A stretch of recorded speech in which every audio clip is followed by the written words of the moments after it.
our top secret studios in New York City. It's Friend in High Places. And now, here's your host, Matt Friend. It is an unbelievable episode of Friend in High Places. I am so honored and so excited because my guest today is a Rhodes Scholar. He's the first African-American governor of Maryland. He's a veteran. He has George Santos's dream resume. It's Wes Moore, everybody. Governor Moore, thank you for being here. Man, I'm so excited for this. I've been really looking forward to this. Really? Yes, for real. Why? Because I want to see if you have a Wes Moore impression. I'm trying to figure you out. You have the coolest way about you. Oh, and it's going to take a little time because I'm studying your voice now. I'm hearing it, but it's a lot of good material to work with. I appreciate that. My family doesn't feel the same way. I loved your speech at the DNC. Thank you. What was that like? Because that's a huge moment, and it's kind of introducing yourself on a nationwide scale as well. Yeah, it was great. I mean, it was funny because they're like, oh, we have this, a primetime slot for you and on Wednesday night. I'm like, that's beautiful. I'm so excited. Thank you. And they're like, yeah, you're going right after Oprah Winfrey. I was like, for real? Seriously? Yeah, that's not fun. That's not fun. How do you... And she goes up and like the crowd's like, and she was a surprise. So everyone's like, everybody, Oprah Winfrey, and people are like foaming at the mouth and crying. And it's a nightmare. It's a night. And then they're like, and now Maryland's going to Wes Moore. That's horrible. I've had to follow like Seinfeld in a comedy club. That's horrible. So what's going through your mind then? Because you're not a politician. Like you're just a regular guy. Yeah. Even just talking to you off camera, it's not only it's inspiring, but you're very cool. Like there's a factor to you. I feel like I kind of know you. This is the first time we're meeting. Yeah. But how do you even get into the mindset? Like you're about to follow Oprah. This is a huge moment. I think of like 2004 Obama when that transformed his career at speaking at the DNC. Like how do you prepare for a moment like that? It was interesting because I think the first thing you want to think about is who are you talking to? Mm-hmm. You know what I mean? Because like you have a whole collection of different audiences that you're trying to hit and this and that. And I'm like, and honestly, the thing I kept on thinking about was I want to talk to the people who I know in my life who are the most skeptical. Mm. The ones who are not into politics. The ones who might vote, might not vote. Yeah. The ones who it's kind of like, who are like, oh yeah, election day was last week. Like that's who I wanted to specifically speak to. And so the entire frame of the speech, the entire frame of what I wanted to talk about is, I'm not going to get up there and give a political speech because I don't come from a political background. Mm-hmm. So what can I uniquely do? I was like, I'm speaking to the skeptics. Yeah. And that's who I wanted to talk to that night. I love when you go, hi, it's Kamala, when you were explaining what happened. Can you re-summarize for us? Because it was an amazing story. Yeah. I mean, it was on March 26th when I woke up they woke me up at 2:02 in the morning to let me know that the Key Bridge in Baltimore had collapsed. And so instantaneously, a ship that was the size of 3 football fields had slammed into one of the main arteries, commercial arteries in our state. Around 13% of our economy is now shut down. Thousands of people out of work. And I lost 6 Marylanders that morning. 6 people who were working, fixing potholes while we slept. And at 2:02, they got word we're immediately mobilizing and trying to put the state under a state of emergency, getting our units in the water to try to save lives. And I said one of the earliest phone calls that I got was I said there were 3 words, and I won't forget them. It was just, Gov, it's Kamala. Gov, it's Kamala. I mean, and when you are going through the storm, when you are watching literally everything that's kind of coming upon you, and I always say, think about the darkness is always scary. What makes the darkness a little less scary is when you can reach out and someone grabs your hand. And essentially what the president did, what the vice president did was, in that time when everything felt dark, they reached out and they grabbed my hand and they said, we're going to be with you every step of the way. And they have been. And so I'm really proud of the response the state has had in this moment. But I know it's not because we got it done because we weren't alone. Well, I'll tell you that if it was another person, who would have been grabbing probably something else, right? I'll tell you that. Let's see what the team is looking at. Governor Moore, how are you? Imagine if he goes, Governor, it's Donald. Great work. Thank you very much. I mean... I'm sorry, I was looking for a transition. That was so terrifying. If I had to hear that voice during that time, that would have been terrifying to me, actually. And you know what is funny? Why? What about it would have been terrifying? Everything. However, honestly, what would have been most terrifying for me was the president and the vice president came from a place of humanity. Mm-hmm. And in that moment when I'm ordering our divers to get in the water, they're out there saving lives immediately, ordering air assets to put lights on, trying to figure out, okay, what do we have in terms of all this local assets or state assets or federal assets? You're speaking with the FBI, trying to figure out, is this foul play? And the reason that it would have been so scary is at that moment, I already know the questions that I probably would have gotten from Donald Trump, which were exactly the wrong questions that I would have hoped to get from the president of the United States in that moment when we're just locked in and focused on what would one of those questions have been? I mean, quite honestly, it's questions like, tell me, tell me about the immigration status. Tell me, or things like when I'm saying, here's what I need, or that kind of thing, and having the president of the United States say, well, make sure you ask me nicely. Oh, God. It's things like that it's just like... You think he would really do that? I wouldn't... I mean, listen, I think about the chaos that happened all throughout the time. I think about the stories that I heard from my colleagues who are the governors, who had to be governors when he was president during COVID. Yeah. And the questions that were asked. Mm-hmm. The things that were expected, the almost Lord of the Flies that was going on about resources and PPE and that kind of thing. It's you learn everything you need to learn about somebody in times of crisis, right? Is when it's really hard, when the heat gets turned up, when there are no good options left, and now you're just trying to sift through what's the best of the bad options that exist. And I saw President Biden in action. I saw Vice President Harris in action. And so the reason that I'm really excited about being able to do whatever I can do to make sure that she becomes the next president of the United States is, both because I have nightmarish ideas about what it would be like having to navigate and negotiate that with Donald Trump, but it's also, oh my God, it's not because I'm just afraid of an alternative, because I'm actually hopeful for what she would offer in leadership. To change the subject, on behalf of the producer of this show, Bill Maher, I want to thank you for signing the largest mass pardon for cannabis convictions in the history of the U.S., 75,000 people. And as a very frequent user of this drug, I thank you. I really do. Bill Maher is very excited about this. Oh, is he? Really? Governor Moore, why did you pardon all these people, and talk about this? Because we needed to right these historical wrongs. Yes. We did. I love to get high. We did. Well, and it's crazy that we had cannabis in the same classification level, and actually still do. They still need to be made as heroin. That is really crazy. It's nuts. They're not the same. It's insane. And so so it was really wild. It's so like old fashioned, this thinking. It's so antiquated, and I'm like, I don't know, like who was making these rules when they were making them, but that's crazy. I feel like that's so much of the government now. I have a bit in my stand-up where I say every time Congress invites a tech CEO to testify, it feels like an excuse for them to get tech support. Yeah. It's like, I don't think the 90-year-old Senator Chuck Grassley should be asking the CEO of TikTok anything. He's just like, I understand that China is stealing our data, but how do I turn the brightness up on my iPhone? That's what it feels like. So you're not only, you're very impressive because obviously you're brilliant and we all know this, but there's something about, you've got like an it quality. You got the look, you're young. How do you feel about this generational difference in our government right now? Because you seem to be, it's a different world than a lot of the old people that are at the very top and at the helm. It's interesting because I think it's both a generational difference, and also it's a this idea where people almost feel like they need to do something to be something, and where there's box checking that takes place when it comes to politics or policies or what a person can say or can't say, whatever like that. And I didn't come up in that. I don't come up from that environment. I don't, the things that people say, oh, it'd be catastrophic if you talk about this. And I'm like, well, I talk about it all the time. And it is what it is. And actually, you know what? It's funny because the cannabis piece is actually a great example. Yes. Right? So when you just spoke after Oprah, so we're all going home. Look under your chair. It's a bong!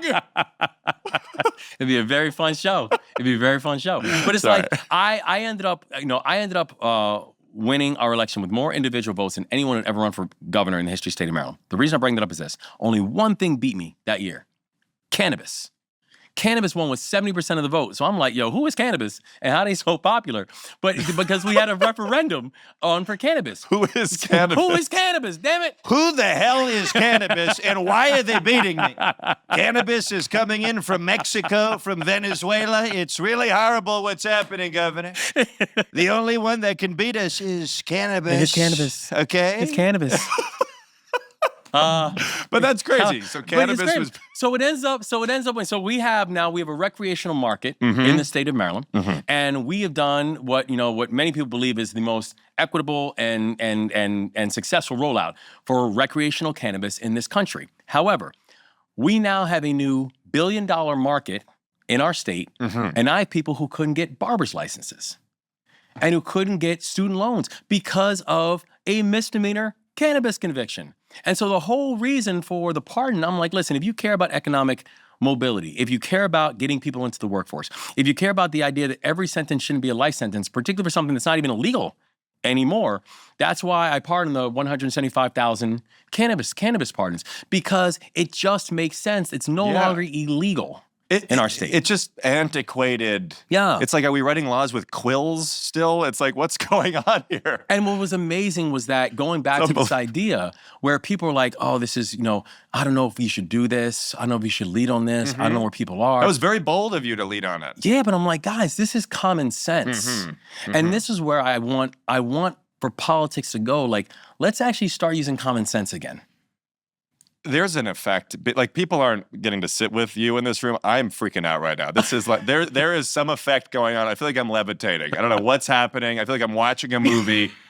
And I know you've been asked the question, and actually I have a new impression. It's a politician or a governor being asked if they will ever run for president. I gotta hear this. No, you ask me. Ask me if I'll ever run for president. Would you ever consider running for president? I'm glad you asked. I'm just really proud of the work we've been doing, building this coalition, and I'm going to do everything I can to support our party's nominee and get this person elected in November. But deep down, we know. And let me tell you something. If it happens one day, I better be invited to the White House. And we're going to remember this weird porn shoot podcast, wherever the hell we are right now.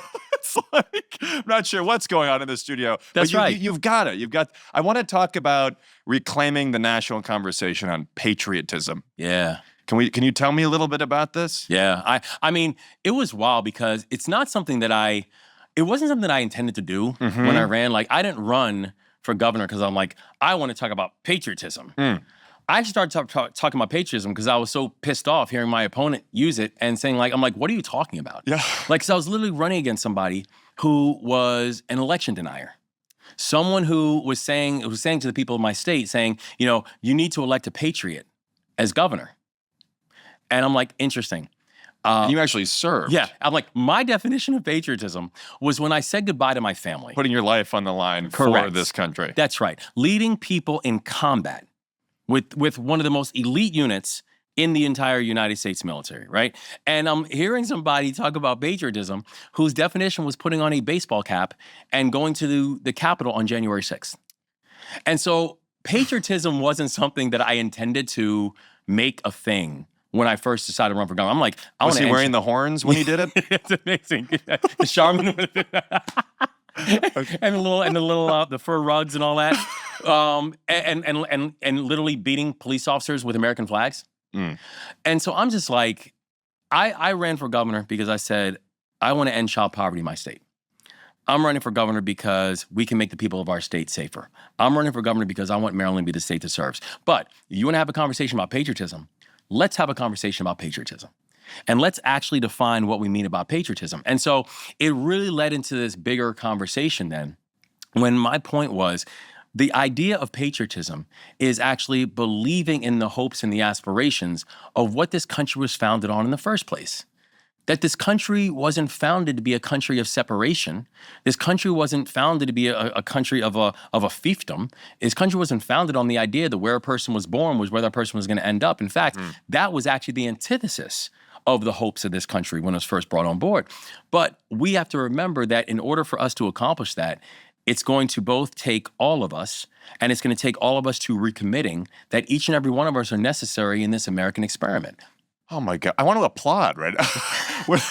Were there any inspirations that you had in terms of politics? I know you said you didn't come from a political family, and you even had to get members of your family to vote for you because they weren't voting themselves, period. Correct. Were there any people that got a young Wes Moore interested in politics? Yeah, it'd be wild if you were like, yeah, Ronald Reagan. Yeah, he's my iPhone wallpaper. No, what's actually kind of crazy, and I'll bring this up because it's kind of raw right now. Yesterday, I was at Arlington National Cemetery, and because we had the interment of my high school history and social studies teacher, a guy named Lieutenant Colonel Mike Renane. And the reason I bring him up is, as he was just buried yesterday at Arlington, he was a person, one of the first people who really kind of put me on to the idea of government.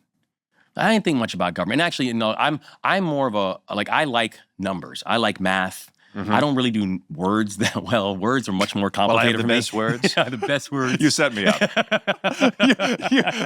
I'm sorry. You set me up. I am my best advisor. But words are much harder for me. Mm-hmm. Numbers come much easier. But this was a dude who made the Constitutional Congress sing.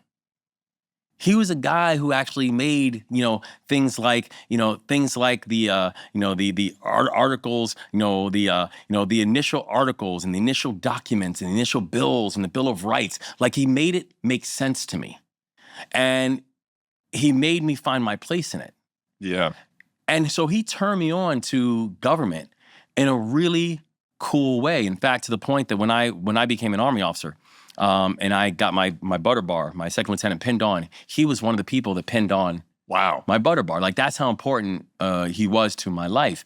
And so the idea that this was a man who turned me on to the importance of the people who sit in these seats, because everything about our life really is a policy decision, right? You say the water we drink, the air we breathe, the homes we live in, the way we're policed, the transportation assets we have, the schools our kids go to, those are all policy decisions.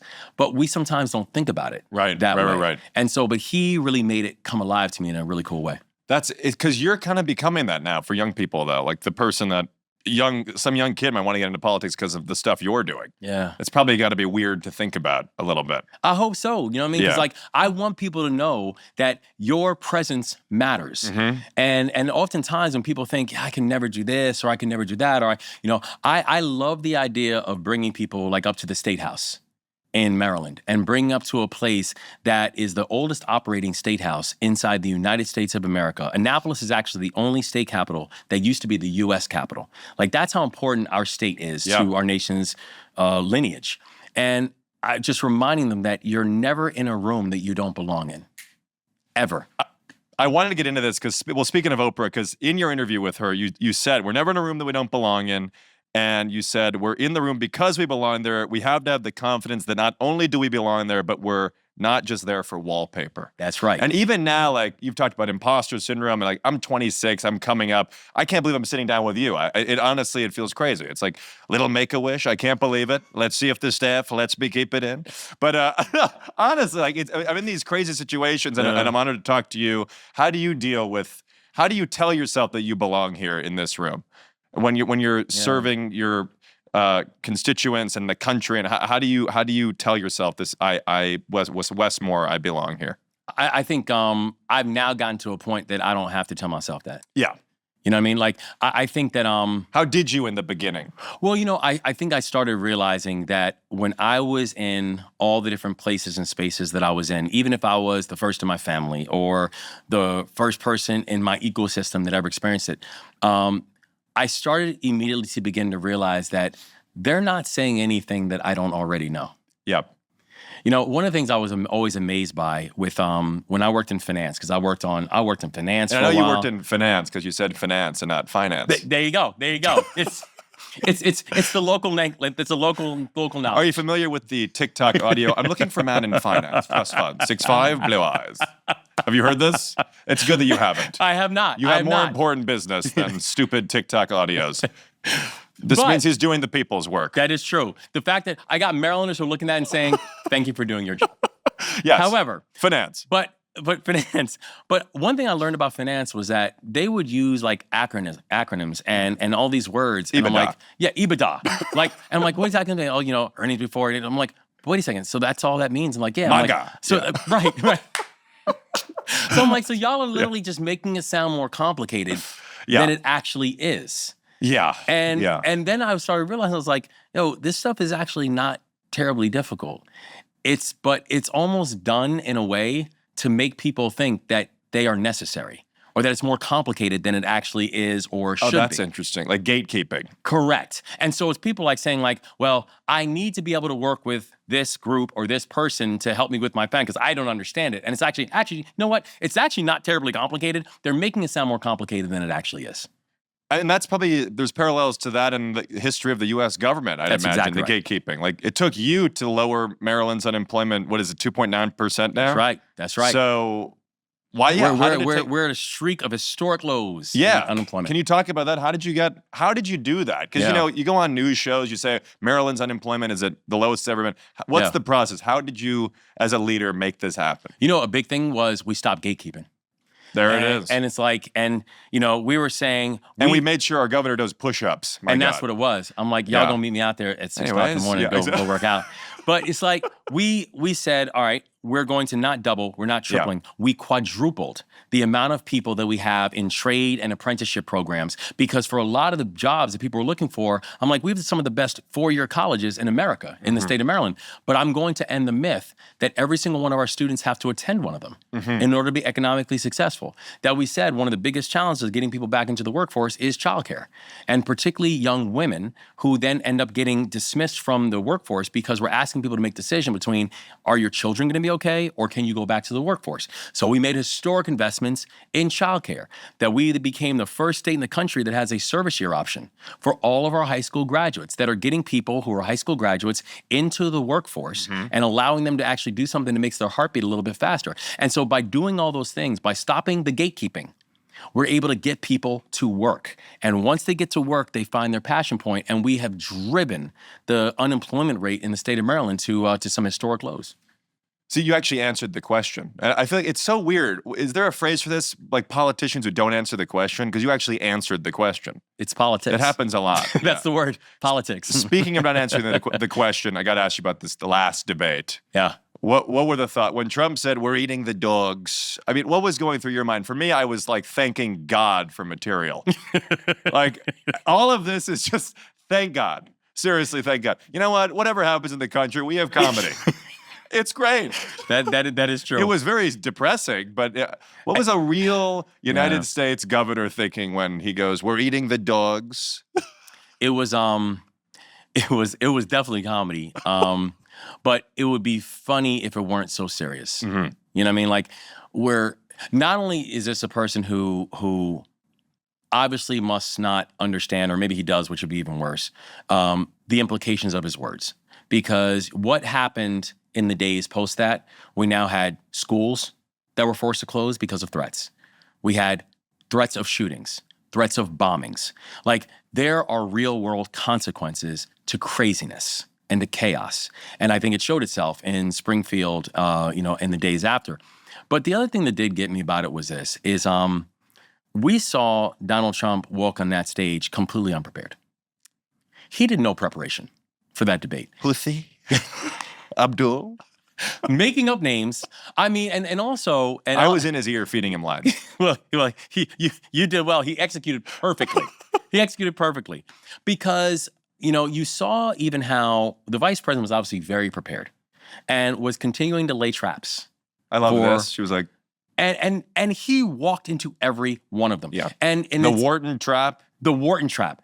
And frankly, and I got to tell you, I mean, like, I'm always a little bit, when I'm hearing people talk about how many Nobel laureates people like about you, I'm always like, listen, dude, no one knows any Nobel laureates. They don't know what that is. Let's not use it as a bragging point, or Wharton. And nobody knows a Rhodes Scholar either. That's exactly right. And then when she does, and then he turns around and starts defending Wharton. And again, I'm like, dude, no one knows what you're talking about. Is there a part of you, I know you're not running for president. We know you're patient, you're young, but there's going to be a great future. But when you do see a moment like that, is there any party that's like, I really would love to debate this guy? Or like because I think about people that I would love to just see get up there. Obviously, Kamala's did an amazing job up there, but it's got to be a party. Like when I see another comedian on a stage, it's like, I want to crush this crowd right now. Yeah.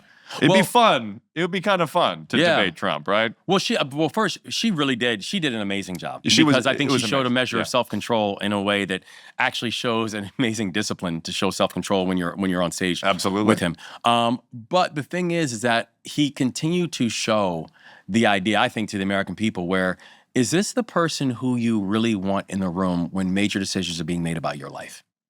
And that's the thing I really want people to really, before they go vote, really pause for a second and just think for a second.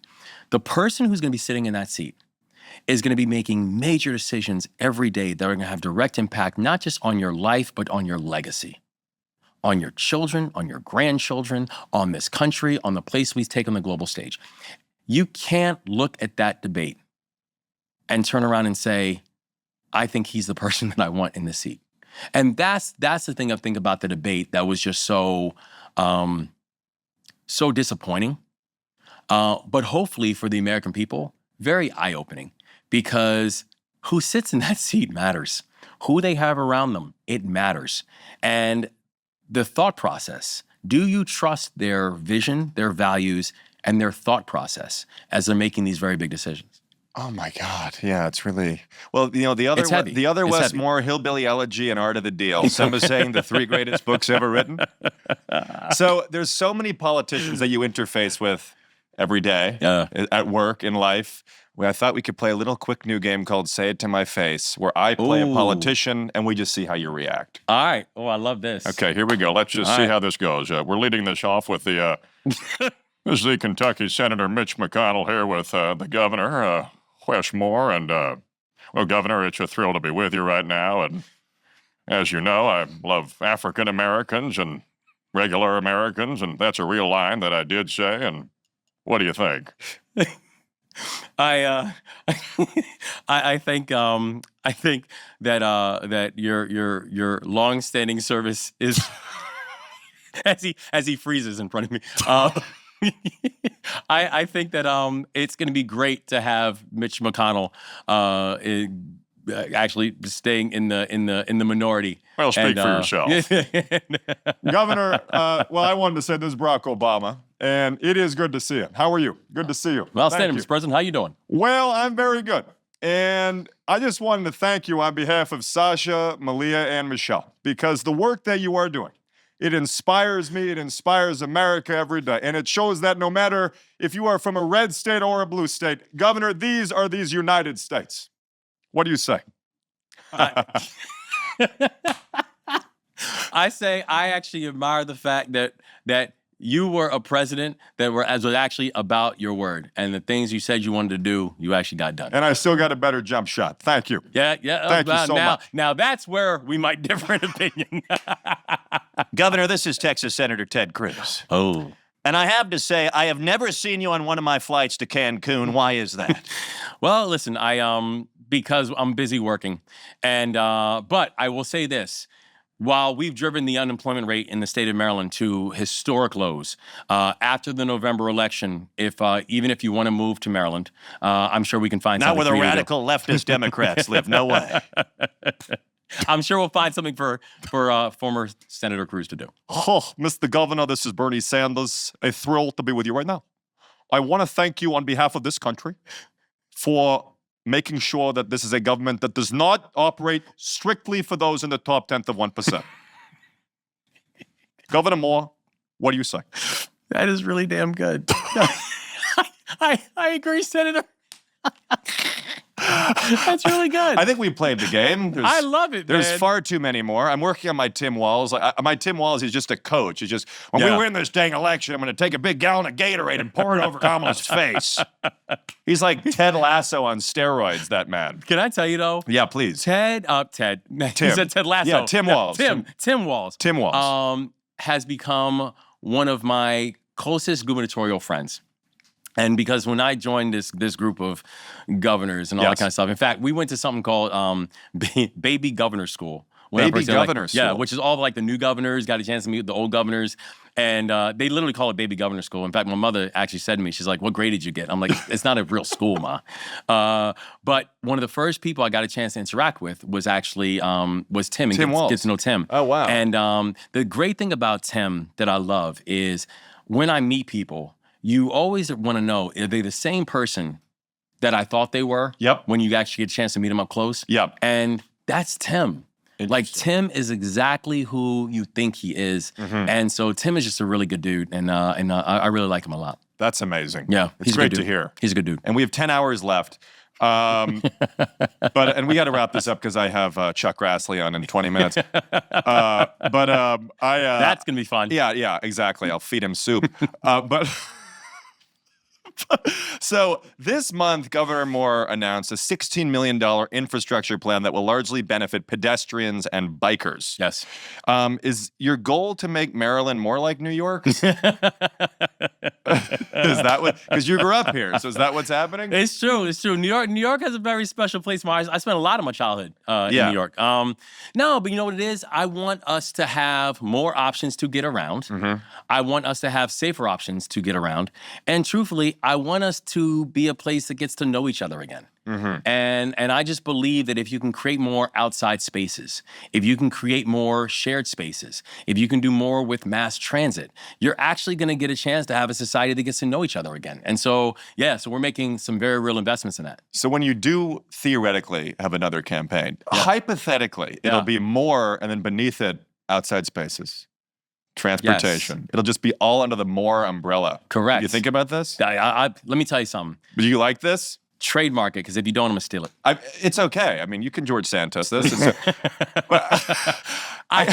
No, actually, you know what it is? It's kind of like when Trump was talking about the tax on tips. This was actually my favorite one of him, where he literally told the story about how he was talking to a waitress about tax on tips, and she told him about, no tax on tips. And then he said, and then I said back to her, I have an idea. What about no tax on tips? I'm like, you mean the idea that she just told you was her idea? Okay, got it. That is crazy. It was amazing.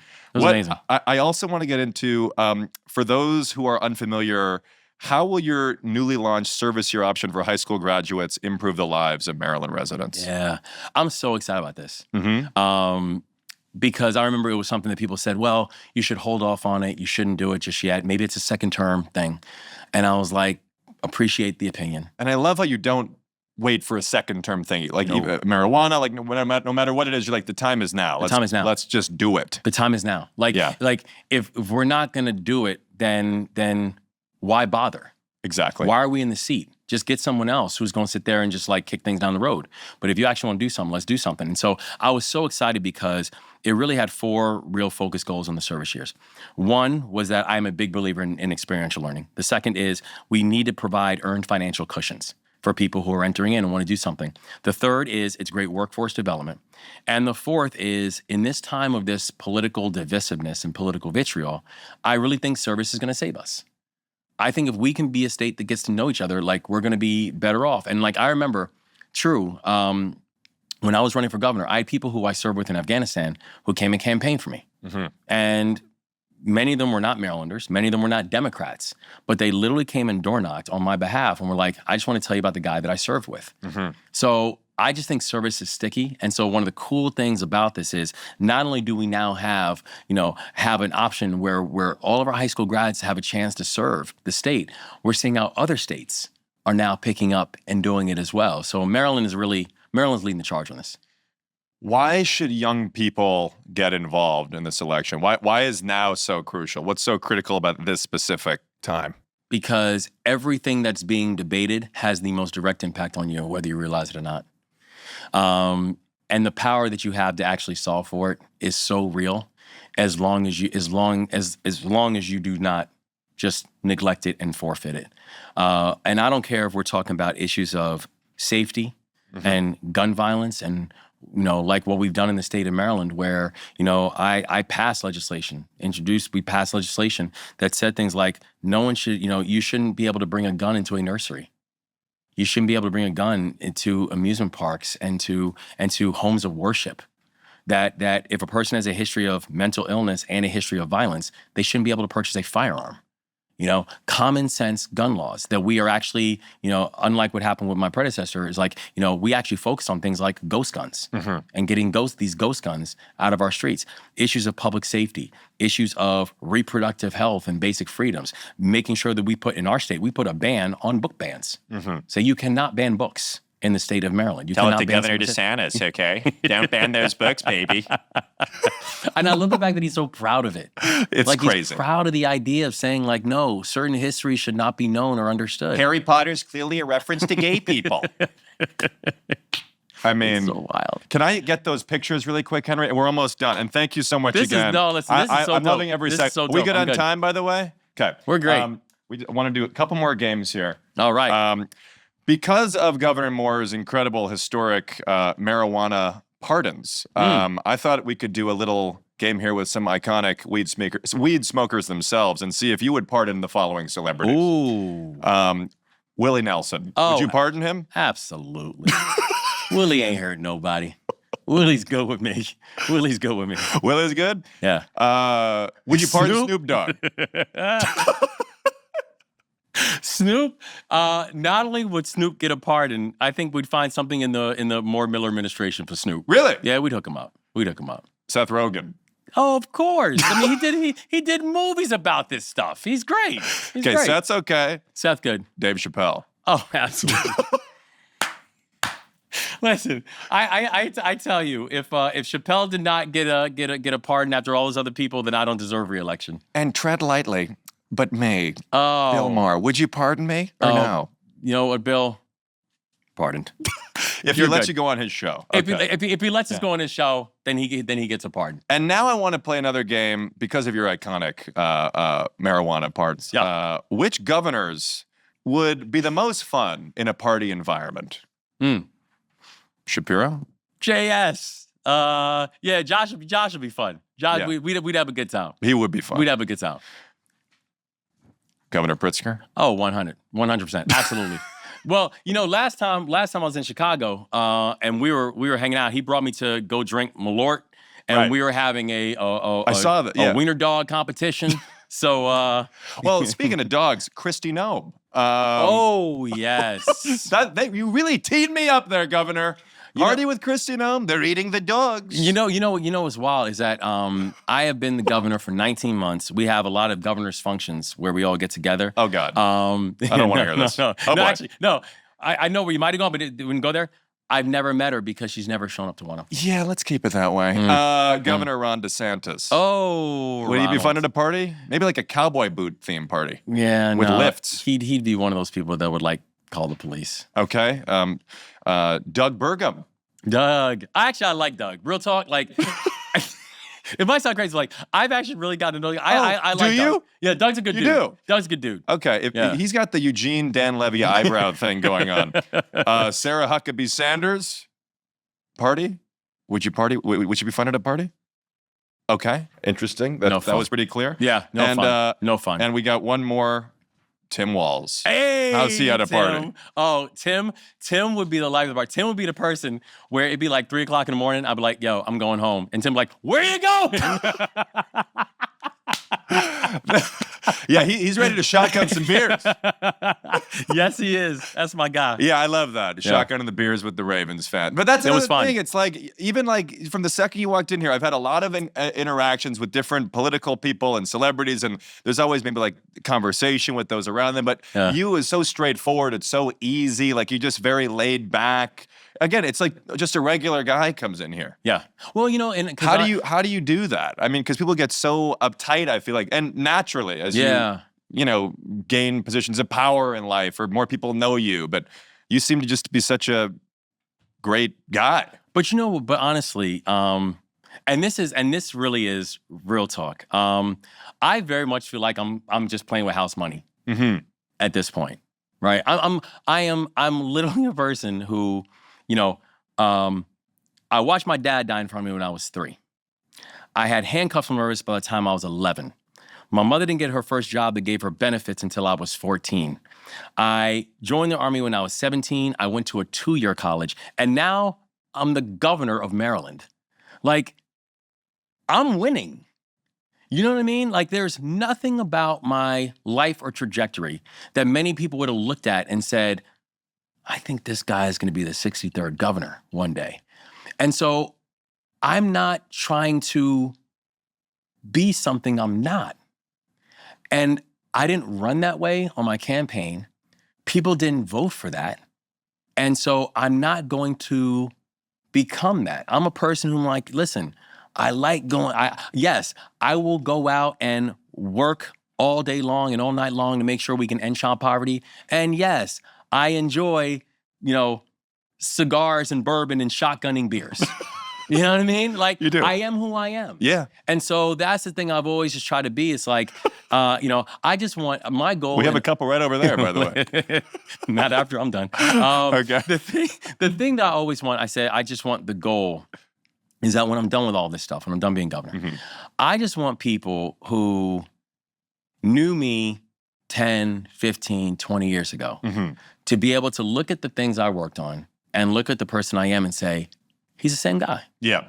He hasn't changed. And I just feel like so many of these elected officials and so many politicians, you can't say that about them. Yeah. And I never want that to be me.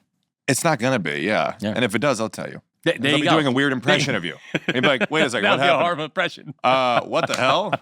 The whole weird thing is a pretty smart move on the Democratic side, calling people weird. It is true that there is a weird quality to some people. Yeah. Who do you think is kind of particularly weird out there right now, running for office or currently in office? Yeah.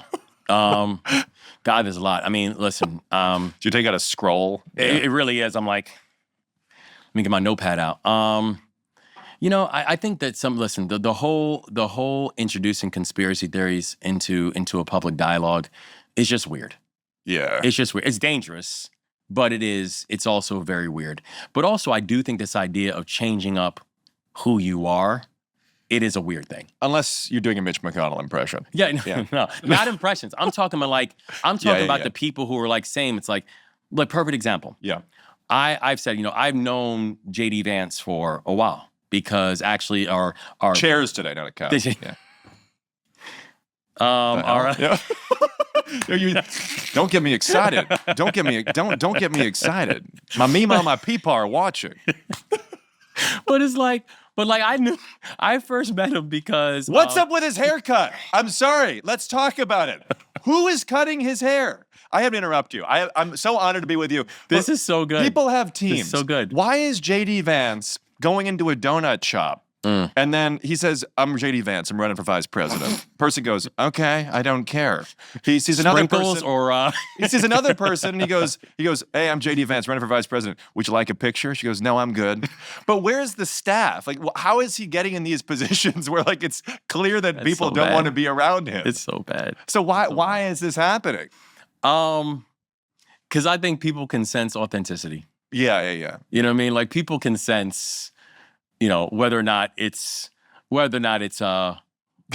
real and whether or not you're comfortable with yourself. Yeah. And, and again, I think about it where, I'd met JD a while ago and I remember when he first got selected, they said, what's your thoughts on JD Vance? And I said, I have known JD Vance for a while. Mm-hmm. And that's why I could never support JD Vance to be the vice president of this country. Because the person who I met years ago is not the person who I see now. There is this corrupting factor that we have seen that I think is just, weird. And something that I think we need to not just be readily cognizant of, but understand that that's the type of shape-shifting that becomes really, really difficult. Well, his haircut is certainly being shifted. And that is a whole lot of shape. Very little out of shape. It's very bizarre. Now, listen, I can't talk much about haircuts. Yeah. But honestly, I'm going to leave the haircut conversation. He's got to shave it all off. Yeah. Well, but see, not everybody can pull that off either. Well, we might cut this depending on what your team is comfortable with, but there's some news recently about a certain RFK Jr., and I was wondering if you'd like to comment on any of that or zero. Yeah, we won't trap you. That's weird. That's that weird. One's weird. That's a weird one. That's weird. And it's that one's like degrees. Yeah, degrees of weirdness. Yeah. Yeah. Well, Governor, I'm so honored that you took the time. Thank my you so pleasure, much for man. being here. Is there anything you want people to know? Where should people find you or see the work you're doing or anything you like people to really think about and go? Well, I really do. I view the world in like Marylanders and future Marylanders. So however y'all classify yourself as either a current Marylander or a future Marylander, we make sure that people know that the work that's happening in Maryland right now, we're just moving faster than every other state in the country. And real talk, 26 pieces of legislation we've introduced. We've gone 26 for 26 and 26 for 26 bipartisan. With Democrat and Republican support. That's not happening anywhere else inside the country. So I just want people to know, if you want to find us on social, it's either Gov Wes Moore or I am Wes Moore on all the channels. On Truth Social, right? On Truth, yeah. Your biggest platform. I was kicked off that. Yeah, were you? No, I wasn't. Okay. Well, no, thank you so much again. I have to say, I'm so grateful for your time. You're so generous to come do this. This is my pleasure. What's amazing about you is that you've already achieved this much, but I really predict that we've seen nothing yet, honestly. And I'm just really excited to see where you're going to go and the decades ahead. And seriously, invite me to a big party. Oh, it's going to be fun. Just remember to look under your chair. Yeah. Governor Moore, thank you so much. You're so good. Thank you. I hope and so. those impressions are really good. I appreciate it.